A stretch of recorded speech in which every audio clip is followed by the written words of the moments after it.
വിവാഹം വളരെ പെട്ടെന്നായിരുന്നു. ആക്ച്വലി ഞങ്ങൾ നുണക്കുഴിയുടെ ലൊക്കേഷനിലായിരുന്നപ്പോഴാണ് ഞാൻ ആദ്യമായിട്ട് പ്രശാന്ത് ഏട്ടനെ ഓൺലൈൻ മീറ്റ് ചെയ്യുന്നത്. അപ്പോൾ സൂചിപ്പിച്ചില്ലേ ലിൻഡ ചേച്ചിയോട് പറഞ്ഞു, ലിൻഡ ദൃശ്യം ചെയ്യുമ്പോൾ ഇത് ഇത്രയും വലിയൊരു സംഭവം ആകുമെന്ന് നമ്മൾ ഒരിക്കലും പ്രതീക്ഷിച്ചില്ല. അങ്ങനെ ഉണ്ടായിരുന്ന വീട് വിറ്റിട്ടാണെങ്കിലും ഞാൻ സിനിമ പ്രൊഡ്യൂസ് ചെയ്തത്. അത് കഴിഞ്ഞ് ദൃശ്യം 1-ന്റെ റീമേക്ക് റൈറ്റിന്റെ ഒരു ഡിസ്കഷൻ വന്നപ്പം ആന്റണി വിളിച്ചിട്ട് പറഞ്ഞു, ഞാൻ മെമ്മറീസ് ഒക്കെ വിറ്റതിന്റെ ബേസിൽ എൻ്റെ മനസ്സിലൊരു ഫിഗർ ഉണ്ട്. അപ്പോൾ ആന്റണി ഫോണിൽ കൂടെ പറഞ്ഞു, ഒരു ഫിഗർ പറഞ്ഞു. ഞാൻ ഇങ്ങനെ എത്രയാ പറഞ്ഞേ? ഞാൻ പറഞ്ഞു ഫിക്സ് എന്ന് പറഞ്ഞു. ബേസിക്കലി ആക്ടർ ആവണോ സ്റ്റാർ ആവണോ എന്നുള്ളത്. യെസ്, അത് എൻ്റെ വിചാരം അതൊരു തീരുമാനമല്ല എന്നുള്ളതാണ്. Everybody cannot decide to be a star. ഞാൻ സ്റ്റാർ ആവണമെന്ന് വിചാരിച്ചാൽ എനിക്കത് എങ്ങനെയാണെന്ന് അറിയില്ല. ഞാൻ പറയുന്നത് എന്താ പറയുക സർ, ഒരു star happens, right? You cannot become a star by your decisions. ചെയ്യുന്നുണ്ടല്ലേ? അതെനിക്കറിയില്ലായിരുന്നു. അതായത് 100 crore ക്ലബിൽ കയറണം എന്നാ എനിക്കറിയാം. ചിലര് അവരുടെ ലക്ഷ്യം അതാണ്. കാരണം വേറെ 1-2 പേര് കയറി അവരുടെ സന്തോഷം അതിലാണ്. കുറ്റം പറയാൻ പറ്റത്തില്ല. സ്റ്റാർസ് ആകുമ്പോൾ സമയത്തിന് വന്നാൽ എനിക്ക് തോന്നുന്നു സ്റ്റാർഡം കുറച്ച് കുറയുമായിരിക്കും. എനിക്കറിയില്ല അതിനെ പറ്റി. I don't think I can ever B a star. എനിക്ക് അതിൻ്റെ ഒരു മെന്റാലിറ്റി മനസ്സിലായിട്ടില്ലാത്തതുകൊണ്ടായിരിക്കും. പടം അത്ര അങ്ങോട്ട് പോരെങ്കിലും ഇവർ നന്നായിട്ട് അഭിനയിച്ചു എന്ന് വരെ റിവ്യൂവിൽ പറയാറുണ്ട്. അത് മാത്രം കട്ടാക്കി എടുത്ത് വൈറലാവുകയും ചെയ്യാം എന്ന് വെച്ചാൽ ഐ എം ടെലിങ് യു, ഇപ്പൊ എന്നെ പോലത്തെ ആൾക്കാർ ചിലപ്പോൾ സ്റ്റാർഡം അത് വേണ്ട എന്ന് ഏതോ മൊമെന്റിൽ ചിന്തിച്ചിട്ടുണ്ടാവണം. The must be a, because ഞാൻ 16 വയസ്സിൽ സിനിമയിൽ വന്ന ആളാണ്. ഇഞ്ചി മൈ മീൽ പാർട്ട്ണർ. യെസ്, ഏറ്റവും ലേറ്റസ്റ്റ് ആയിട്ട് തിയേറ്ററിൽ ഹിറ്റ് ചെയ്യാൻ പോകുന്ന മൂവിയാണ് വലതുവശത്തെ കള്ളൻ. യെസ്, ഇതിൻ്റെ പേര് കേൾക്കുമ്പോൾ തന്നെ ഇതെന്താണ് പരിപാടി. എന്തായാലും നമ്മൾ ഈ ഒരു മൂവിയുടെ ഇത് ബാക്ക് ബോൺ എന്ന് പറയുന്ന ജിത്തു ജോസഫ് മൂവീസ് എടുത്ത് നോക്കിക്കഴിഞ്ഞാൽ തന്നെ നമുക്ക് ഒരു ജാക്ക് ഓഫ് ഓൾ ട്രേഡ്സ് അല്ലെങ്കിൽ ഒരു മാസ്റ്റർ ഓഫ് ഓൾ കാർഡ്സ് എന്ന് പറയാൻ പറ്റും. ബിക്കോസ് കോമഡി മൂവീസ് ആണെങ്കിലും ഇൻവെസ്റ്റിഗേഷൻ മൂവി ആണെങ്കിലും ഈ വ്യക്തിയുടെ കയ്യിൽ സേഫാണ്. That's a sure short thing. So now we are waiting for this movie to hit theatres very soon. വലതുവശത്തെ കള്ളൻ, the team, hello, welcome. Thank you. So Jithu ചേട്ടാ പറയൂ, ഇത് ഈ കള്ളൻ്റെ ഒരു ക്യാരക്ടർ എന്തായിരിക്കും? കള്ളൻ്റെ ക്യാരക്ടർ ഒന്നും പറയാൻ പറ്റത്തില്ല. ബേസിക്കലി സിനിമയെക്കുറിച്ച് പറഞ്ഞാൽ നിങ്ങൾ ട്രെയിലറിൽ നിന്ന് ഒരു ത്രില്ലർ ഫീൽ അല്ലേ കിട്ടിയത്? പക്ഷെ ഇത് ത്രില്ലർ അല്ലത്. ഇതൊരു ഇമോഷണൽ ക്രൈം ഡ്രാമ. അതായത് ഇതിനകത്ത് ഇൻവെസ്റ്റിഗേഷനും പോലീസും ക്രൈമും ഒക്കെ ഉണ്ട്. അതിൻ്റേതായ രീതിയിൽ ഇൻട്രസ്റ്റിങ്ങും ആയിട്ട് അത് പോകുന്നത്. പക്ഷേ അങ്ങനെ വലിയ സസ്പെൻസോ ട്വിസ്റ്റോ ഒന്നുമില്ല. ഇത് കൂടുതലും അവരുടെ ഇമോഷനിലൂടെയാണ് ട്രാവൽ ചെയ്യുന്നത്. സാധാരണ ടിപ്പിക്കൽ ത്രില്ലർ പോലെ ഹൂഡൺ ഇറ്റ് അല്ലെങ്കിൽ അങ്ങനത്തെ അതല്ല ഇത്. ഇതൊരു കഥ തുടങ്ങി കുറച്ച് കഴിയുമ്പോൾ പ്രശ്നത്തിലേക്ക് കിടക്കും. പ്രശ്നം കഴിഞ്ഞ് കുറച്ചുകൂടെ മുന്നോട്ട് പോകുമ്പോഴത്തേക്കും കാര്യങ്ങളൊക്കെ മനസ്സിലായി. പിന്നെ ആ ഒരു ട്രാവൽ, ഇതിനകത്തെ ക്യാരക്ടേഴ്സിൻ്റെ ഒരു ട്രാവലുണ്ട്. ആ ട്രാവലിലുള്ള അവരുടെ ഇമോഷനാണ് ഈ സിനിമ. പറയൂ, എന്താണ് വിശേഷങ്ങൾ? ഇതിൽ എന്താണ് പരിപാടികൾ? വലതുവശത്തെ കള്ളനിൽ ഞാൻ തെരേസ എന്ന് പറയുന്ന ക്യാരക്ടർ പ്ലേ ചെയ്യുന്നത് ജോജു ചേട്ടൻ്റെ വൈഫിൻ്റെ ക്യാരക്ടറാണ്. പിന്നെ of course I had lot of satisfaction as an actor through this character. അത് ഇപ്പോൾ സിനിമ കണ്ടു കഴിഞ്ഞാലേ മനസ്സിലാവുള്ളൂ ഞാൻ എന്താ പറഞ്ഞു വരുന്നതെന്നുള്ളത്. പിന്നെ ഒരു വിധത്തിൽ പറഞ്ഞാൽ it is a sort of come back. Because close to 1.5 years ആയി തോന്നുന്നു ഞാനിപ്പോൾ സിനിമയിൽ നിന്ന് മാറി നിന്നത്. വളരെ കോൺഷ്യസ് ആയിട്ടുള്ള ഡിസിഷൻ ആയിട്ടൊന്നുമല്ല. Suddenly my life took very sudden changes and turns. വിവാഹം വളരെ പെട്ടെന്നായിരുന്നു. ആക്ച്വലി ഞങ്ങൾ നുണക്കുഴിയുടെ ലൊക്കേഷനിലായിരുന്നപ്പോഴാണ് ഞാൻ ആദ്യമായിട്ട് പ്രശാന്ത് ഏട്ടനെ ഓൺലൈൻ മീറ്റ് ചെയ്യുന്നത്. അപ്പോൾ ലിൻഡ ചേച്ചിയോട് പറഞ്ഞു. അപ്പൊ ലിൻഡ ചേച്ചിയായിട്ട് ഞാൻ ഡിസ്കസ് ചെയ്തായിരുന്നു. ഞാൻ പക്ഷേ ഞാൻ വളരെ പെട്ടെന്ന് ചിലപ്പോൾ കല്യാണം കഴിക്കും. അതെ, ലിൻഡ ചേച്ചിയായിട്ട് അന്ന് സംസാരിച്ചിരുന്നു. Because I just met him, like not met him in person, over the phone. അപ്പോൾ അങ്ങനെ ഒരു ഗ്രാഫ്. അപ്പോൾ വളരെ പെട്ടെന്നായിരുന്നു. അതുകൊണ്ട് എനിക്കിത് വലിയൊരു എക്സൈറ്റിംഗ് മൊമെൻ്റ് ആണ് in my life. Like I feel very fresh. ഞാൻ എന്താ തിരിച്ചു വരുന്നത് സിനിമയിലേക്ക്. ഒരു ബ്രേക്ക് ഒക്കെ കഴിഞ്ഞാൽ നമ്മൾ ബ്രേക്ക് കഴിഞ്ഞിട്ട് നമ്മൾ ഓൾ ഫുൾ സെസ്റ്റിലാണ്. Come let's get back to work, let's. Because എനിക്ക് എപ്പോഴും ഏറ്റവും കൂടുതൽ മിസ് ചെയ്യുന്നത് ഒരു കുറേ ബ്രേക്സ് സംഭവിച്ചിട്ടുണ്ട് എൻ്റെ കരിയറിൽ. ലൈക്ക് എന്താ പറയുക, ബ്രേക്ക് എന്ന് പറയുന്നത് ബിഗ് ബ്രേക്ക് പോലെയല്ല, അതും സംഭവിച്ചിട്ടുണ്ട് after the short vacations that have happen. അപ്പോൾ ഇത് അതുപോലത്തെ ഒരു മൂവിയാണ് വീണ്ടും. And I'm always excited about those movies because എനിക്ക് എപ്പോഴും അത് വളരെ നന്നായിട്ടുണ്ട്. The experience is always been big. Like big B ആയിരുന്നു ഫസ്റ്റ് ബ്രേക്ക് കഴിഞ്ഞ് തിരിച്ചു വന്നത്, പിന്നെ ഒരു ട്രാഫിക്കിൻ്റെ ഇതുണ്ടായിരുന്നു. അങ്ങനെ each movie has always been a turning point in my career after a big turning point in life. അപ്പോൾ അങ്ങനത്തെ ഒരു പടമാണ്. ലിയോണ പറയൂ. ഞാനിതിൽ ചെയ്യുന്നത് ASI വിദ്യ. ഓഹോ, യെസ്, നമ്മൾ അതിൽ ട്രെയിലർ ചെയ്ത്. ഓക്കെ, ASI വിദ്യ. ASI വിദ്യ ഞാനിതിൽ ചെയ്യുന്നത് ASI വിദ്യ. അത് ആ വോയിസിന്റെ ക്വാളിറ്റി അത് പറഞ്ഞതും കൊച്ചുള്ളി ഞാൻ അതിന് തൊട്ട് മുമ്പ് വിചാരിച്ചോളൂ ഉറക്കം വരുന്നുണ്ടല്ലോ എന്ന് ഫുഡ് കഴിച്ചതിന്റെ. എന്നാ പിന്നെ കുറച്ച് പതിയെ പറയാതെ. ഈ ASI എങ്ങനെയാണ്? ASI ഒരു പാവം. പാവം ASI ആ, ഒരു പവറും ഇല്ല. അതുകൊണ്ടാണോ അങ്ങനെ പറഞ്ഞത് ഫസ്റ്റ്? ചെയ്യുന്നില്ല, ഇത്രയ്ക്കൊന്നും ആലോചിച്ചിട്ട് പറയാൻ പറ്റില്ല. ഹായ്, പറയൂ. ഏതൊരു മൂവിയുടെ ആണെങ്കിലും the base and the strongest പാർട്ടാണ് ഒരു സ്ക്രിപ്റ്റ് അല്ലെ റൈറ്റ് എന്ന് പറയുന്നത്. എങ്ങനെയാണ് ഇത് കലക്കിയെടുത്തത്? ചെന്ന് കാണുന്ന സമയത്ത് സാറിൻ്റെ വീട്ടിലാണ് പോയിട്ട് കഥ സ്ക്രിപ്റ്റ് ആയിട്ടാണ് ഞാൻ കേൾപ്പിക്കുന്നത് ചെയ്തത്. മൈൻഡിൽ ആ കോൺഫിഡൻസ് ആയിട്ട് ഇരിക്കുന്നു, പറയുന്നു. കോൺഫിഡൻസ് അല്ല, എനിക്ക് സത്യത്തിൽ ടെൻസ്ഡ് ആയിരുന്നു. കാരണം ഞാൻ സാറിനെ ആദ്യമായിട്ടാണ് കാണുന്നത്. എനിക്കൊന്നു സാർ, അതുപോലെ തന്നെ ഇപ്പം നമ്മൾ ഈ മിറാഷ് ഹാപ്പൻ ചെയ്യുന്ന ടൈം, അതുപോലെ തന്നെ വലതുവശത്തെ കള്ളൻ, ഇതിൻ്റെയൊക്കെ ഒരു പ്രോസസ്സിൻ്റെ ഇടയ്ക്ക് എനിക്കൊന്ന് വെളുപ്പിനെയൊക്കെ സാർ എണീറ്റ് ദൃശ്യം എഴുതുന്നൊരു പ്രോസസ്സുണ്ട്, അതിൻ്റെ റൈറ്റ് പ്രോസസ്സ് ഉണ്ടായിരുന്നു. അതിപ്പം സാർ തന്നെ പറഞ്ഞിട്ടുണ്ട്, എനിക്കൊന്ന് മെൻ്റലി ആണെങ്കിലും ഫിസിക്കലി ആണെങ്കിലും കുറേ എഫേർട്ട് എടുത്ത ഒരു ടൈം ആയിരുന്നല്ലോ ആ ഒരു ടൈം. അതും വളരെയധികം നല്ല രീതിയിൽ 2025 ആക്ച്വലി 24-25 മെൻ്റലി ഭയങ്കര എക്സോസ്റ്റഡ് ആയിട്ടുള്ളൊരു, എൻ്റെ ലൈഫിൽ അതുപോലത്തെ ഒരു പീരീഡ് ഉണ്ടായിട്ടില്ല. ഭയങ്കര മെൻ്റലി എക്സോസ്റ്റഡ് ആയിട്ടുള്ളൊരു ഇയേഴ്സ് ആയിരുന്നു 24 ആൻഡ് ദിസ് ഇസ് 26 അപ്പോൾ 24 ആൻഡ് 25. അല്ല, അപ്പോൾ അതിൻ്റെ ഒരു പ്രോസസ്സ് എന്ന് പറയുമ്പം എങ്ങനെയായിരുന്നു? ലൈക്ക് ഇപ്പോൾ അത് കഴിഞ്ഞപ്പോൾ എനിക്കൊന്ന് ലാസ്റ്റ് ആ ക്ലൈമാക്സ് കൂടെ എഴുതി കഴിഞ്ഞ് പിറ്റേ ദിവസം സാറ് എവിടെയോ ഒരു ഇനാഗ്രേഷന് പോയി കഴിഞ്ഞപ്പോൾ ഇന്നലെയാണ് സ്കൂളിൽ നിർമ്മല കോളേജിൽ പോയപ്പോൾ സാർ പറഞ്ഞവർക്കുണ്ട് ഇന്നലെ ഇത് കഴിഞ്ഞു, ഇപ്പോൾ ഒരു പീസ്ഫുൾ പരിപാടിയാണ്. കാരണം ഈ 3 ഫിലിമിൻ്റെയും ഒരേ രീതിയിൽ ഒരു പാത്തിൽ പൊയ്ക്കൊണ്ടിരുന്നപ്പോൾ വെളുപ്പിനെ 3 മണിക്ക് 3:30 സാർ എണീറ്റിരുന്ന് എന്ന് പറഞ്ഞിട്ടുണ്ട്. അപ്പോൾ ആ പ്രോസസ്സ് ഹൗ ഹാർഡ് എന്ന വിഷയം എങ്ങനെയായിരുന്നു ആക്ച്വലി? അതെങ്ങനെ എക്സ്പ്ലെയിൻ ചെയ്യണമെന്ന് എനിക്കറിയാമല്ല. ഞാൻ ഇതിനു മുമ്പ് ഇതുപോലെ രാവിലെ 3:30 എഴുന്നേറ്റ് നോർമലി ചിലപ്പോൾ ഞാൻ രാവിലെ ബേസിക്കലി ഞാനൊരു മോർണിംഗ് പേഴ്സണാണ്. ഓക്കെ, ഞാൻ രാവിലെ തുടങ്ങിയ ഒരു 10-11 മണി വരെ എഴുതുള്ളൂ, പിന്നെ പറ്റത്തില്ല. അത് ചിലപ്പോൾ 5 മണിക്ക് തുടങ്ങാം, 6 മണിക്ക് തുടങ്ങാം, 7 മണിക്ക് തുടങ്ങാം, 3:30 തുടങ്ങാം. പക്ഷേ ഇത് ഞാൻ ദൃശ്യത്തിൻ്റെ എഴുത്തെന്ന് പറയുന്നത് ഞങ്ങളൊരു ഫ്രണ്ട്സുമായിട്ട് ഒരു യൂറോപ്പ് ട്രിപ്പ് പോയി. ഒരു 21 days ട്രാവലായിരുന്നു. അപ്പോൾ ഇവിടുന്ന് കൊച്ചി ടു ദുബായ് ഫ്ലൈറ്റ് ഇരുന്ന് തുടങ്ങി. അത് കഴിഞ്ഞ് ദുബായി ചെന്നു. അവിടുന്ന് പിന്നെ ദുബായിൽ നിന്ന് ഞാൻ 2 ദിവസത്തെ മിറാഷിൻ്റെ ഷൂട്ടുണ്ടായിരുന്നു. അത് കഴിഞ്ഞിട്ട് അവിടുന്ന് പോയി. ഇപ്പോൾ ബാലൻസ് എടുത്ത് പിന്നെ ഞാനിങ്ങനെ പാരീസിൽ ചെന്നിട്ട് അവിടുന്ന് ഡ്രൈവ് ചെയ്ത റോമിലേക്ക് പോകുന്നത്. അപ്പോൾ ഈ പോകുന്ന വഴിക്ക് അതൊരു 5-6 ദിവസത്തെ ഡ്രൈവായിരുന്നു. ചില ഹോട്ടലുകളിലെല്ലാം താമസിച്ചു. അപ്പോൾ എൻ്റെ കൂടെയുള്ളവരൊക്കെ എഴുന്നേക്കുന്നത് 9-10 ആകുമ്പോഴാണ്. പക്ഷേ ബേസിക്കലി അവിടെ തണുപ്പുമാണ്. അപ്പം ഞാൻ രാവിലെ മോർണിംഗ് ഇതായതുകൊണ്ട് രാവിലെ എഴുന്നേക്കും. അപ്പോൾ ഒരു 4:30-5 മണിക്കൊക്കെ എഴുന്നേക്കുമ്പോൾ ഞാൻ നേരെ ലോബിയിലേക്ക് പോകും. റൂമിൽ വേറെ ആളുണ്ട്, അപ്പോൾ ലൈറ്റ് ഇടാൻ പറഞ്ഞത്. ലോബിയിൽ പോയിരുന്നിട്ട് ഞാൻ ടൈപ്പ് ചെയ്യുക, അല്ല ലാപ്ടോപ്പിൽ സീൻ ഓർഡർ ഉണ്ടാക്കുമായിരുന്നു, സ്ക്രിപ്റ്റ് അല്ലായിരുന്നു. ശരി. അപ്പം ഞാൻ അവിടെ പോയിരുന്നു ഒരു 7-8 മണി വരെ. ഒരു ബ്രേക്ക്ഫാസ്റ്റിന് വരുന്നതിൻ്റെ ഒരു സമയം വരെ ഇരുന്നൊക്കെ വർക്ക് ചെയ്ത് അങ്ങനെ തിരിച്ച് ഞാൻ ഇവിടുന്ന് റോമിൽ നിന്ന് ജർമ്മനി പോയി തിരിച്ച് ആംസ്റ്റർഡാമിൽ വന്നിട്ട് ആംസ്റ്റർഡാമിൽ 4 ദിവസമുണ്ട്. ആ 4 ദിവസത്തിൽ 3 ദിവസവും ഞാൻ ഹോട്ടലിൽ ഇരുന്ന് എഴുത്തായിരുന്നു.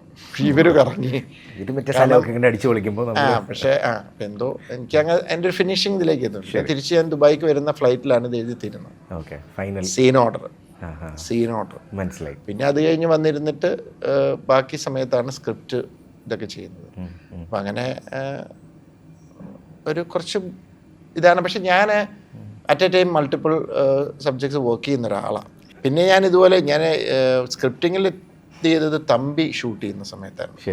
അതിനകത്ത് 2-3 റൈറ്റേഴ്സ് ഉണ്ടായിരുന്നു. അപ്പോൾ എഴുതി വന്നു കഴിഞ്ഞപ്പം എനിക്കത് ഞാൻ ഈ സ്റ്റോപ്പ് വാച്ച് വെച്ച് നോക്കും ഡ്യൂറേഷൻ. നമ്മൾ ഈ കുറേ ഷൂട്ട് ചെയ്തിട്ട് പിന്നെ എഡിറ്റ് ചെയ്ത് വേസ്റ്റ് ചെയ്യുന്നതിൽ എനിക്ക് താല്പര്യമില്ല. ശരി. അപ്പം അന്ന് ഒരു ഹിന്ദി റൈറ്റർ, തമിഴ് റൈറ്റർ ഒക്കെ ഉണ്ടായിരുന്നു. അപ്പം അത് ലാസ്റ്റ് അത് വന്നപ്പോൾ എനിക്ക് മനസ്സിലായിട്ട് 4-4.5 മണിക്കൂറുണ്ട് ആ പടം ഷൂട്ട് ചെയ്താൽ. അപ്പം ഞാൻ നമ്മുടെ കാർത്തിയോട് പറഞ്ഞു, അപ്പോൾ കാർത്തി അത്രയുണ്ട്. ഞാൻ ഉറപ്പായിട്ടും ഉണ്ട്, ട്രസ്റ്റ് മീ, ഇത് ഇത്രയും വരുന്നു. പിന്നെ എങ്ങനെയാണ് ഷോട്ട് ചെയ്യുന്നത്? അപ്പം ഞാൻ എല്ലാ ദിവസവും രാവിലെ 3:30 എഴുന്നേറ്റ് സീൻസ് കുറേ എടുത്ത് കളഞ്ഞ് അതിനെ കണക്ട് ചെയ്ത് മലയാളത്തിൽ ഡയലോഗ് എഴുതും. അപ്പം കാർത്തി പിന്നെ രാവിലെ ഞാനും കാർത്തിയും കൂടെ ലൊക്കേഷനിൽ ഇരുന്നിട്ട് അതിനെ തമിഴ് ഡയലോഗിലേക്ക് മാറ്റി. അതൊരു ഭയങ്കര സ്ട്രെയിനാണ്. കാരണം ഓൾറെഡി വേറൊരാൾ വർക്ക് ചെയ്തതിനകത്ത് നമ്മൾ വർക്ക് ചെയ്യുന്നുണ്ട്. പുതിയതുണ്ടാക്കാനാണ് കുറച്ചുകൂടി എളുപ്പം. ഒരാൾ വർക്ക് ചെയ്തതിനകത്ത് വീണ്ടും റീവർക്ക് ചെയ്തു. ഇപ്പോൾ ഇതിനകത്ത് ഇപ്പോൾ ഡിനു ഒരു സ്ക്രിപ്റ്റ് ഉണ്ടെന്ന് തന്നെ ഏൽപ്പിക്കുന്നു. അതിനകത്ത് ഞാൻ എന്തെങ്കിലും ചെയ്യാൻ പോയാൽ ഭയങ്കര ബുദ്ധിമുട്ടാണ്. കാരണം ഒരാൾ എന്നത് കാര്യങ്ങൾ സെറ്റ് ചെയ്ത് വെച്ചേക്കുന്നത്. അപ്പോൾ അതിൻ്റെ ഒരു ഘടന മാറ്റാനും പറ്റത്തില്ല, പക്ഷേ അത് കറക്റ്റ് ചെയ്യുകയും ചെയ്യണം. അതാണ് കൂടുതൽ സ്ട്രെയിൻ. സാറെന്ന് പറഞ്ഞിട്ടുണ്ടല്ലോ, ലൈക്ക് മലയാളി ഓഡിയൻസ് എസ്പെഷ്യലി നോക്കുമ്പോൾ they are very sharp and intelligent. അവരൊരു എക്സ്ട്രാ ഇൻ്റലിജൻസും ഷാർപ്നെസ്സും ഉണ്ടല്ലോ അവർക്ക്. അപ്പോൾ ഈ സെൻസിബിളി അവരെ കബളിപ്പിക്കുക എന്ന് പറയുന്നത് it's a very much hard process അല്ലേ? അത് അപ്പോൾ അത് സാർ തന്നെ അപ്പോൾ കുറേ പ്രാവശ്യം അത് തിങ്ക് ചെയ്യും. കാരണം അത് എന്നറിയോ, ഇതിപ്പം ചില സിനിമകൾ ഇപ്പം ഞാൻ ഫസ്റ്റ് ടൈം ദൃശ്യത്തിൽ വന്നപ്പം ആൾക്കാർക്ക് ഭയങ്കരമായ രീതിയിലൊരു ഷോക്കിംഗ് ആയിരുന്നു. ദൃശ്യം 1 കഴിഞ്ഞ് 2 വന്നപ്പോൾ ആൾക്കാരിങ്ങനെ എക്സ്പെക്റ്റേഷനും കൊണ്ട് എന്തെങ്കിലും ചെയ്യുന്നുള്ളൊരു മുൻവിധിയോടുകൂടിയാണ് വരുന്നത്. അപ്പോൾ അവരിങ്ങനെ മുഴുവൻ സ്ക്രീനിൽ പരതി നടക്കും. അപ്പോൾ അത് കൂടുതൽ ചലഞ്ചിങ് ആണ്, കൂടുതൽ ബുദ്ധിമുട്ടാണ്. കാരണം അവർക്ക് എൻ്റെ ഒരു പാറ്റേണും രീതിയും മനസ്സിലായി തുടങ്ങി കഴിയുമ്പോൾ അത് എളുപ്പമാണ്. അത് കഴിഞ്ഞ് 3rd വരുമ്പോൾ ഇനിയും വേറൊരു ലെവൽ ഓഫ് എക്സ്പെക്റ്റേഷനിലായിരിക്കും. അതേസമയം പുതിയൊരാൾ വരുമ്പോൾ അവർക്ക് ആ പ്രതീക്ഷയില്ല, എന്താണ് ഇയാളെന്ന് അറിയില്ല. അപ്പോൾ അതാണ് ഇപ്പം ഞാൻ ഫേസ് ചെയ്യുന്ന പ്രോബ്ലം. എൻ്റെ സിനിമയിലൊരു ഇൻവെസ്റ്റിഗേഷനിലൊരു ട്വിസ്റ്റോ ഇതോയിലേക്ക് പോകാമെന്ന് വരുമ്പോൾ അവർ ഭയങ്കരമായിട്ടും വാച്ച് ചെയ്ത് എൻ്റെ ബാക്കി രീതികളൊക്കെ ഇത് ചെയ്ത് പോകും. അപ്പം നമ്മൾ എപ്പോഴും ഒന്നും വർക്കൗട്ട് ആകത്തില്ല. നമ്മൾ അവരെങ്ങനെ ചിന്തിക്കാൻ സാധ്യതയുണ്ടെന്ന് മനസ്സിലാക്കി നമ്മൾ അതിനെ കബളിപ്പിക്കാനായിട്ട് ചിന്തിക്കേണ്ടി വരും, ഈ വലിയ ട്വിസ്റ്റുള്ള ഇതിനകത്ത്. പക്ഷെ മിറാഷിനകത്ത് പറ്റിയെന്ന് വെച്ചാൽ മിറാഷിൻ്റെ ബിഗിനിങ്ങിലെല്ലാം സിമ്പിളാണ്. കാരണം അതൊരു ഞങ്ങളുടെ ഒരു കാഴ്ചപ്പാടിൽ ട്വിസ്റ്റ് അല്ല, അത് മിറാഷ് എഫക്റ്റ് വർക്ക് ചെയ്തു അതിനകത്ത്. അപ്പോൾ അതുകൊണ്ട് ആൾക്കാർക്ക് ഇതെന്തോ ഇതൊക്കെ എന്ന് പ്രഡിക്റ്റബിലിറ്റിയുടെ ഒരു പ്രശ്നമാണ്. നമ്മുടെ അതിനകത്ത് ആസിഫിൻ്റെ ക്യാരക്ടറാണ് നമ്മൾ മെയിനായിട്ട് ഇത് ചെയ്തുകൊണ്ടിരുന്നത്. അപ്പം ചിലയിടത്ത് ചില കാൽക്കുലേഷൻസ് ഒക്കെ തെറ്റിപ്പോകും. ഇതിപ്പം നമ്മളൊന്നും പെർഫെക്റ്റ് ഫിലിം മേക്കേഴ്സ് ഞാനല്ല.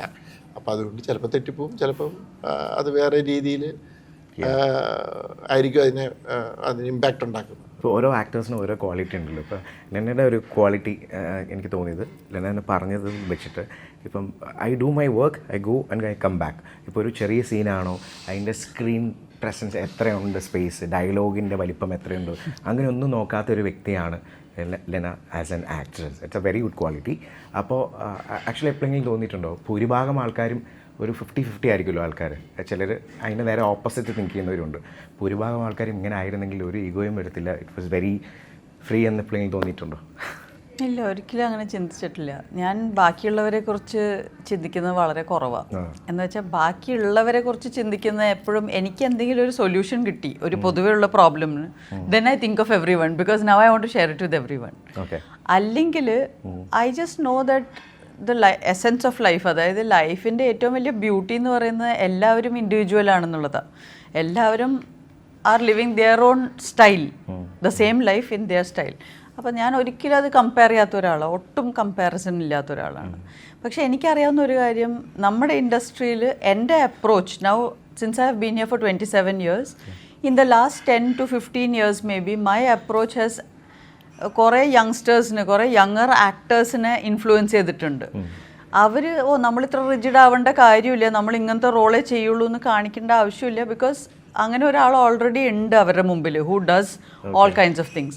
ഇപ്പോൾ എനിക്ക് ആ പേഴ്സൺ വാസ് സുകുമാരി അമ്മ ഓർ കൽപ്പന ചേച്ചി ഓർ KPSC ലളിത ചേച്ചി.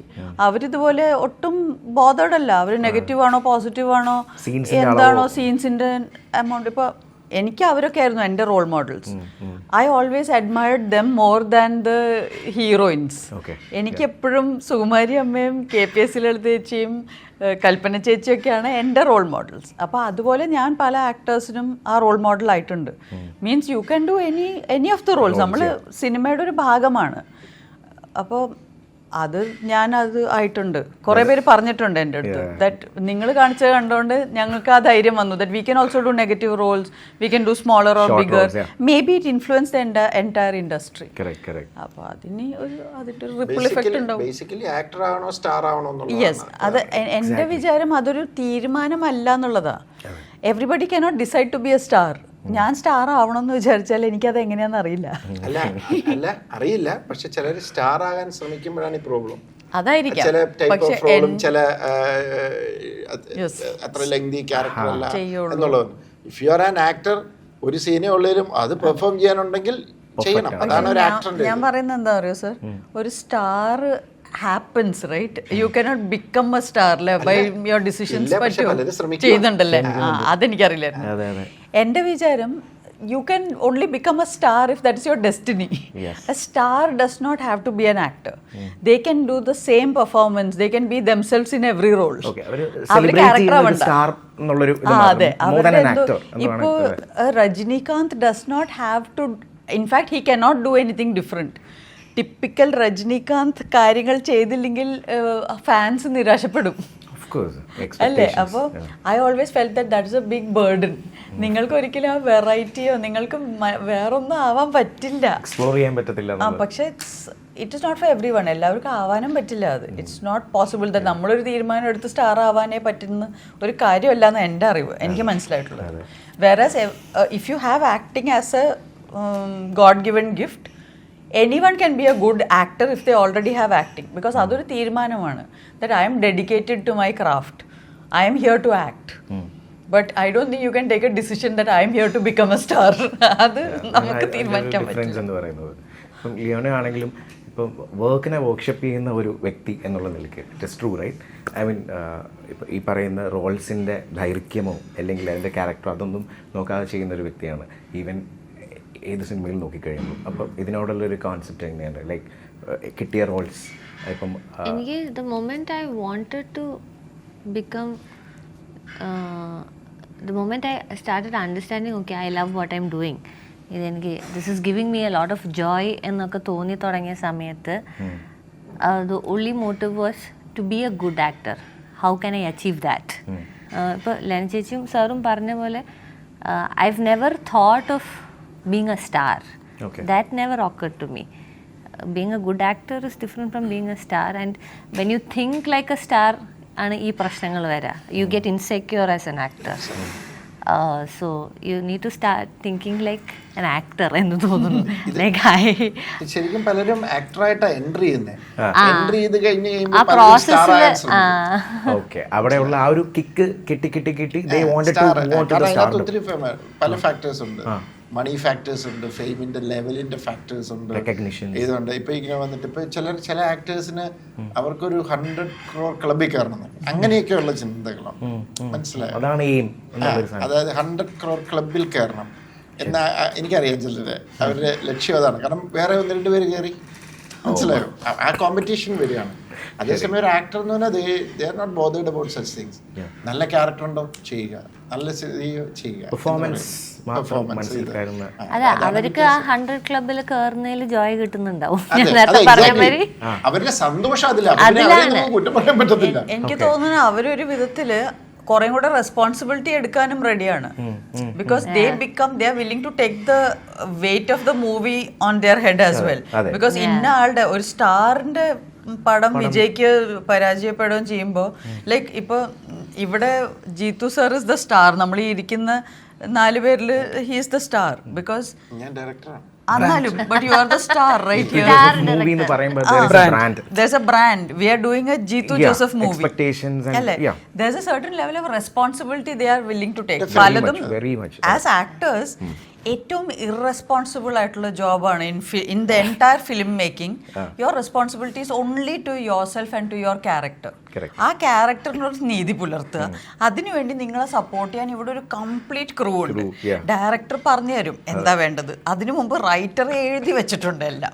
നിങ്ങൾക്ക് ക്യാരവാൻ തരും, നിങ്ങൾ രാവിലെ വരിക, സമയത്തിന് വന്നാൽ വളരെ നല്ല കാര്യം. നമ്മളൊക്കെ ആക്ടേഴ്സ് സമയത്തിന് വരുന്നവരാണ്. സ്റ്റാർസ് ആകുമ്പോൾ സമയത്തിന് വന്നാൽ എനിക്ക് തോന്നുന്നു സ്റ്റാർഡം കുറച്ച് കുറയും പറയുമായിരിക്കും. എനിക്കറിയില്ല അതിനെ പറ്റി. I don't think I can ever B a star. എനിക്ക് അതിൻ്റെ ഒരു മെൻറ്റാലിറ്റി മനസ്സിലായിട്ടില്ലാത്തതുകൊണ്ടായിരിക്കും. അപ്പോൾ കമ്മിങ് ഓൺ ടൈം, ഇതൊക്കെ ഉള്ളൂ നമ്മുടെ ഡ്യൂട്ടി. സമയത്തിന് വരിക, അപ്പോൾ ഒരു മേക്കപ്പ് ആർട്ടിസ്റ്റ് വന്ന് നിങ്ങളുടെ മേക്കപ്പ് ചെയ്തു തരും, ഫുഡ് ഇവിടെ കിട്ടും, ഫുഡ് കൊണ്ടുവന്ന് തരും. നിങ്ങളങ്ങ് ഇരുന്നിട്ട് പിന്നെ അവർ ഷോട്ടിന് വിളിക്കാം, നിങ്ങളുടെ ലൈൻസ് ഒക്കെ പഠിക്കുക, ആ ക്യാരക്ടറിനെ ഉൾക്കൊള്ളുക. അവർ വിളിക്കുമ്പോൾ വന്ന് അത് ആക്ച്വലി ഒരു ദിവസത്തിൽ ഞങ്ങൾ വർക്ക് ചെയ്യുന്നത് ഫ്യൂ മിനിറ്റ്സ് ആയിരിക്കും. Actual work time is A few minutes. Whereas the director is working from morning to night, ചിലപ്പോൾ night to morning also. Everything A to Z they have to check also. Yes, and if you do well, ഒരു actor എന്ന നിലയ്ക്ക് നിങ്ങളുടെ ജോലി നന്നായിട്ട് ചെയ്താൽ എല്ലാവരെക്കാൾ കൂടുതൽ ശ്രദ്ധയും കിട്ടും. പടം ഓടിയില്ലെങ്കിൽ പോലും നോ റെസ്പോൺസിബിലിറ്റി. പടം അത്ര അങ്ങോട്ട് പോരെങ്കിലും ഇവര് നന്നായിട്ട് അഭിനയിച്ചു എന്ന് വരെ റിവ്യൂവിൽ പറയാറുണ്ട്. അത് മാത്രം കട്ടാക്കി എടുത്ത് വൈറലാവുകയും ചെയ്യാം. എന്ന് വെച്ചാൽ I'm telling you, where ഇപ്പൊ എന്നെ പോലത്തെ ആൾക്കാർ ചിലപ്പോൾ സ്റ്റാർഡം അത് വേണ്ട എന്ന് ഏതോ മൊമെന്റിൽ ചിന്തിച്ചിട്ടുണ്ടാവണം. The must be a, because ഞാൻ 16 വയസ്സിൽ സിനിമയിൽ വന്ന ആളാണ്. അപ്പൊ നമുക്ക് ചിലപ്പോൾ തോന്നും ഇത് ഭയങ്കര ഓവർവെൽമിങ് കാര്യമാണല്ലോ. ആസ് എ യങ് പേഴ്സൺ, അയ്യോ സിനിമ അതിലെ റെസ്പോൺസിബിലിറ്റി വേണ്ട, നമുക്ക് നമ്മളെ കൊണ്ട് ചെയ്യാൻ പറ്റുന്ന ഭംഗിയായിട്ട് ചെയ്യാം.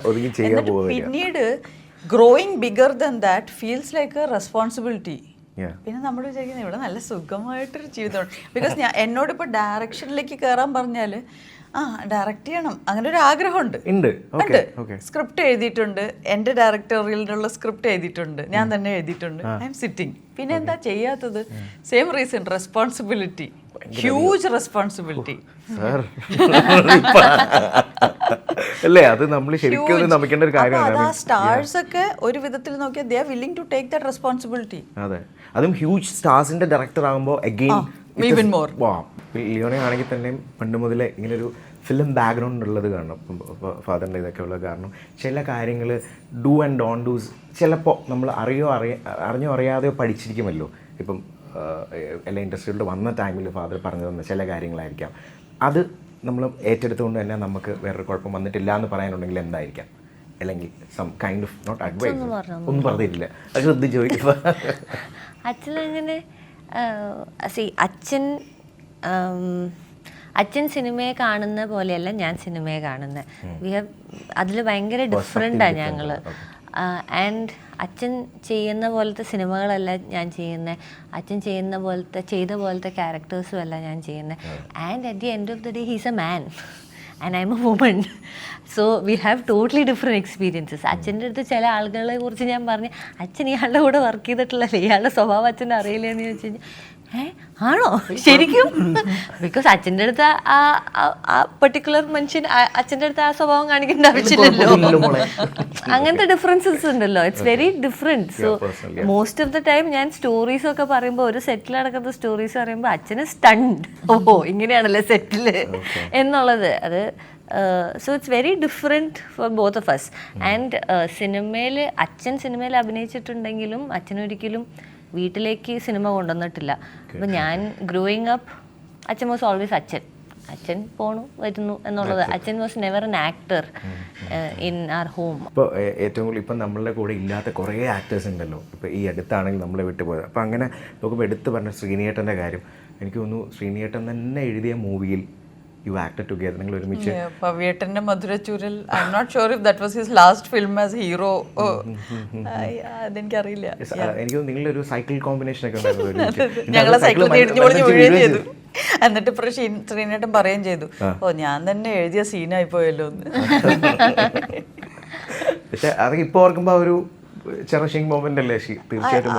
I have been very lucky throughout the years. ഞാനിപ്പോൾ ഈ 27 years of acting എന്ന് പറയുമ്പോൾ I have acted with some of the best. മലയാള സിനിമയിലെ ബെസ്റ്റ് ഓഫ് ദ ബെസ്റ്റിൻ്റെ കൂടെ വർക്ക് ചെയ്തിട്ടുണ്ട് ഒരുപാട് പടങ്ങൾ. അതും ബിക്കോസ് ഞാനൊരു ആക്ടർ ആയതുകൊണ്ടും ക്യാരക്ടർ റോൾസ് എടുക്കുന്നുണ്ട് ഒരുപാട് കോമ്പിനേഷൻസ് ചെയ്യാൻ പറ്റിയിട്ടുണ്ട്. I have acted with almost all the greats of Malayalam. അതൊക്കെ നമ്മുടെ ഭയങ്കര ചെറിഷ്ഡ് മൊമെൻറ്റ്സും ഒരിക്കലും മറക്കാൻ പറ്റാത്ത ലൈഫ് ലെസൺസും. ജീവിതത്തിലെ എല്ലാ കാര്യങ്ങളും ബേസിക്കലി ഞാൻ പഠിച്ചത് ഫിലിം ഇൻഡസ്ട്രിയിൽ നിന്നാണ്. എൻ്റെ ഫാമിലി ഫിലിം ഇൻഡസ്ട്രിയാണ്. ഏറ്റവും കൂടുതൽ സമയം സ്പെൻഡ് ചെയ്തിട്ടുള്ളത് ഇൻഡസ്ട്രിയിലാണ്. സ്കൂളിലോ കോളേജിലൊക്കെ കൂടുതൽ ലീവ് വാങ്ങിക്കാനാണ് പോയിട്ടുള്ളത്. ഞാൻ അടുത്ത മാസം ഒരു സിനിമയുടെ ഷൂട്ടിംഗ് ഉണ്ട്, മാർക്ക് വാങ്ങിച്ചോളാം, ഞാൻ പോയി അഭിനയിച്ചോളാം. ടീച്ചേഴ്സ് ഒക്കെ സപ്പോർട്ട് ആയിരുന്നല്ലേ? അതെ, as long as you get marks. അപ്പൊ ഞാൻ ഡിഗ്രിക്കൊക്കെ സ്റ്റേറ്റ് റാങ്ക് ഹോൾഡർ ആണ്. ബിക്കോസ് എന്നോട് പറഞ്ഞിരുന്നു റാങ്ക് വാങ്ങിച്ചില്ലെങ്കിൽ ലീവ് കിട്ടില്ല. അപ്പൊ ഭയങ്കര പ്രഷറിലാണ് നമ്മൾ വർക്ക് ചെയ്യുന്നത്. ഇപ്പുറത്ത് പഠിക്കുകയും വേണം, അപ്പുറത്ത്. അപ്പം ലൈഫ് ലെസൺസ് മുഴുവൻ നമ്മൾ ലൈഫിനെ കുറിച്ച് പഠിക്കുന്നത് ഈ ഇൻഡസ്ട്രിക്ക് അകത്തിരുന്നുകൊണ്ട് ഈ പറഞ്ഞ സീനിയേഴ്സ്. അതാ ഞാൻ പറഞ്ഞ എൻ്റെ റോൾ മോഡൽസ് സുകുമാരി അമ്മയും കൽപ്പന ചേച്ചിയും KPSC ലളിത ചേച്ചിയും ഒക്കെയാണ്. അവരൊക്കെ കണ്ടിങ്ങനെ ആരാധനയോടെ ഇരുന്ന് ഹായ്, അവർക്ക് എങ്ങനെയും മാറാൻ പറ്റുന്നു, എന്തും ചെയ്യാൻ പറ്റുന്നു എന്നുള്ളൊരു ഫീലിംഗ് ഒക്കെ വന്നത്. ദൃശ്യം 3 എന്ന് പറഞ്ഞാൽ, അല്ല ദൃശ്യം 3 അല്ല, ദൃശ്യം മൂവി നമ്മൾ സെല് ചെയ്യുന്നു എന്നുള്ളൊരു സംഭവം അല്ലെ, ബാക്കിയുള്ള കൊടുക്കുന്നു. ഇപ്പം നമ്മുടെ തന്നെ ഓൺ പ്രോഡക്റ്റ് ആണല്ലോ. അപ്പോൾ ലൈക്ക് ആ ഒരു മൈൻഡ് സെറ്റ് എങ്ങനെയായിരുന്നു? ഓക്കെ, അത് നല്ല എത്ര രൂപ കിട്ടുന്നതെന്ന് ചോദിച്ചോണ്ടിരുന്നു. ബേസിക്കലി ദൃശ്യം ചെയ്യുമ്പോൾ ഇത് ഇത്രയും വലിയൊരു സംഭവം ആകുമെന്ന് നമ്മൾ ഒരിക്കലും പ്രതീക്ഷിച്ചില്ല. അങ്ങനെ ഉണ്ടായിരുന്ന വീട് വിറ്റിട്ടാണെങ്കിലും ഞാൻ സിനിമ പ്രൊഡ്യൂസ് ചെയ്തത്, ഒന്നാമത്തെ കാര്യം. രണ്ടാമത്തെ കാര്യം, ദൃശ്യം ചെയ്തപ്പോഴാണ് അതിനു മുമ്പ് ഓക്കെ മെമ്മറീസൊക്കെ നമ്മളെ ഇന്ന് റൈറ്റ് മേടിച്ചു. അത് കഴിഞ്ഞ് ദൃശ്യം 1-ന്റെ റീമേക്ക് റൈറ്റിൻ്റെ ഒരു ഡിസ്കഷൻ വന്നപ്പം ആൻ്റണി വിളിച്ചിട്ട് പറഞ്ഞു, ഇപ്പം ഞാനൊരു ഫിഗർ മനസ്സിൽ വരിക്കുന്നു, ആ റീമേക്കിനെ ചോദിക്കുന്നുണ്ട്. അപ്പം ഞാൻ മെമ്മറീസൊക്കെ വിറ്റതിൻ്റെ ബേസിൽ എൻ്റെ മനസ്സിലൊരു ഫിഗറുണ്ട്. അപ്പം വാട്ട് എവർ കംസ് ഞങ്ങളത് കാരണം പ്രൊഡ്യൂസറും റൈറ്റും തമ്മിൽ ഷെയർ ചെയ്യും. ഞാൻ തന്നെ ഡയറക്ടറും ആയതുകൊണ്ട്. അപ്പം ഞാനിങ്ങനെ ഇത്രയൊക്കെ ചോദിക്കുമായിരിക്കും, ഇത്രയൊക്കെ കിട്ടുമായിരിക്കും എന്നൊക്കെ പറഞ്ഞു. അപ്പോൾ ആൻ്റണി ഫോണിൽ കൂടെ പറഞ്ഞു ഒരു ഫിഗർ പറഞ്ഞു. അപ്പം ഞാൻ ഇങ്ങനെ എത്രയാ പറഞ്ഞത് ഫിക്സ് എന്ന് പറഞ്ഞു. അങ്ങനെ ഇല്ലില്ല, അത് നമുക്ക് അതാവും അവർ നമുക്ക് കുറച്ചുകൂടെ ഇത് ചെയ്യാന്ന്. പിന്നെ പുള്ളി അത് ബാർഗെയിൻ ചെയ്തപ്പോൾ പിന്നെയും കയറി. ഞാൻ ഞെട്ടിപ്പോയി. മലയാള സിനിമയ്ക്കൊക്കെ ഇങ്ങനെ അന്ന് ലോട്ടറി എടുത്ത ബേസിക്കലി. അപ്പൊ അത് കഴിഞ്ഞ് ദൃശ്യം 2 ഒക്കെ ചെയ്ത് കഴിഞ്ഞ് എഴുതി കഴിഞ്ഞ് സ്ക്രിപ്റ്റ് ഒക്കെ എഴുതി കഴിഞ്ഞ് പക്ഷെ ഞാൻ എല്ലാം കഴിഞ്ഞ് ഷൂട്ടൊക്കെ തുടങ്ങി.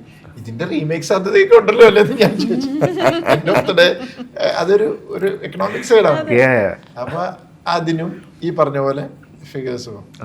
ദൃശ്യം 3 സത്യം ഞാൻ ഞെട്ടിപ്പോയത്. ആന്റണി ഷൂട്ടിങ്ങിന് ഇടയ്ക്ക് വന്നിട്ട് അണ്ണാ മൊത്തത്തിൽ അത് അവർ എടുത്തു കേട്ടോ പറഞ്ഞപ്പോൾ ഞാൻ ലിറ്ററലി അത് ഞെട്ടിപ്പോയി. മീൻസ് അത് അതിൻ്റെ ഒരു ബ്രാൻഡ് വാല്യൂ ആയിരിക്കാം, എനിക്കറിയില്ല. All the very best to the entire crew. Thank you so much. Thanks a lot. Inji, my meal partner.